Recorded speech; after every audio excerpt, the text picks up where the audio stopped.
I'm Lauren Green, and you're in the strategy room. GOP presidential candidate Ben Carson is taking on immigration today as he visits the U.S. border with Mexico. Carson is telling supporters the U.S. needs a more secure border. He also took on the lightning rod issue of birthright citizenship, saying that it doesn't make sense for illegal immigrants to have, quote, anchor babies. Here with reaction, our political strategists Kelly Grace Gibson and Ashley Intartaglia. Welcome to you both. Thanks very much. Thanks, Lauren. Well, Ashley, let me start with you, because critics of Carson have said that he has inadequate experience to win the presidency. But the latest Fox News poll shows, and I'll show you right now, shows that Dr. Carson is in second place, trailing right behind Donald Trump. I mean, who would have thought, right? What do you make of this? Well, the climate is right at this particular time in the race for somebody. People are looking for somebody who doesn't necessarily have that political pedigree for the last decade. And oddly, Ben Carson is kind of the softer, more palatable version of Donald Trump. They kind of share the same or similar views on a lot of the key issues that are important to Republican primary voters right now. And I think they see him potentially as an alternative from that fiery Donald Trump candidate. Now, what Ben Carson needs to do moving forward, he has a lot of really good ideas.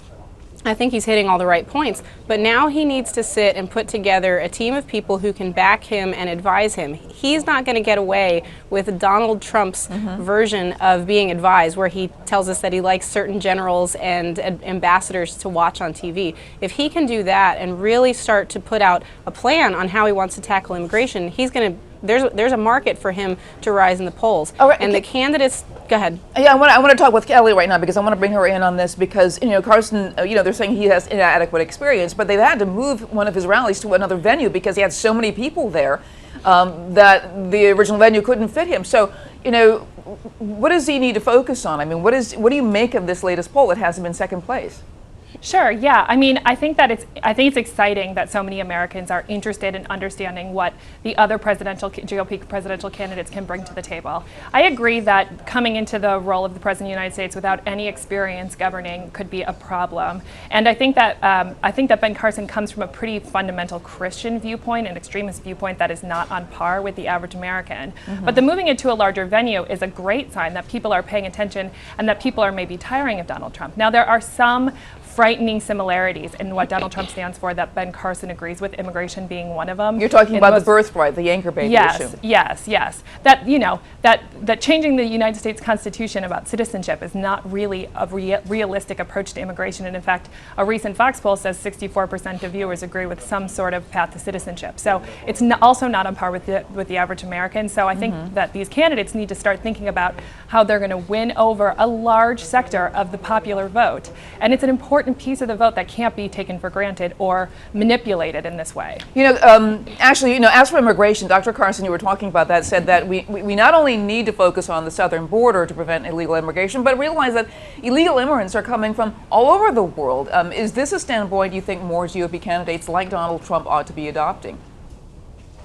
Well, I think it's one that they're all going to entertain, but going back to this, the controversial part about the closing the border and then more particularly the birthright, he's saying a lot of things that are resonating with people, but the birthright issue is something that every single Republican candidate has to figure out how they make that idea palatable to everyone. And I think they can get around that if they rephrase it in a way that if you close the border, we eliminate the birthright issue moving forward. Whatever we choose to deal with the ones that are here now, if we close the border, you can articulate that we eliminate the birthright problem moving forward. But that issue, specifically within immigration, is going to be a very hard thing for the Republicans to articulate in a way where they don't sound callous and uncompassionate for all of the kids and families that are here trying to stay together.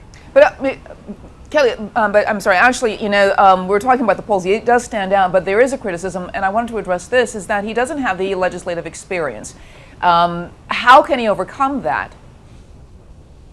Well, I think that's where putting together that team comes into place, is that if he can demonstrate that he's willing to surround himself with the best of the best to make up for that handicap, people view him as trustworthy. Coming out of this rally, there were multiple people interviewed who said, I like him because he's real, he's articulate, and he seems very trustworthy in what he's saying. So if he can compensate for his lack of experience in the political arena by really building that solid team, I think that people would be okay with that.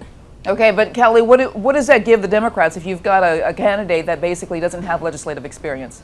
Yeah, I think it's a big problem for Ben Carson. I think the best team can be in place, but if the commander-in-chief, the person sitting in the Oval Office, doesn't have the experience and the skill set to govern this country and do it in smart ways with existing relationships with lawmakers, that's going to be a real disservice to that job. It's a hard job, and it deserves the respect of somebody that has made it their priority to be the kind of president that can be effective and move the needle forward. And that somebody with no legislative experience, no matter how trustworthy they are, and it is important to be trustworthy, but you have to be able to do the job. And if you get elected and you can't do the job, you'll be an ineffective president. And that's what the Donald Trumps of Ben Carsons have to remember, that it's not an average job. All right, I want to thank you very much, Kelly Grace Gibson and Ashley Intartaglia. Thanks for joining us. Thanks, Lauren. And you can check out foxnews.com for more on the 2016 presidential race. I'm Lauren Green, and thanks for watching.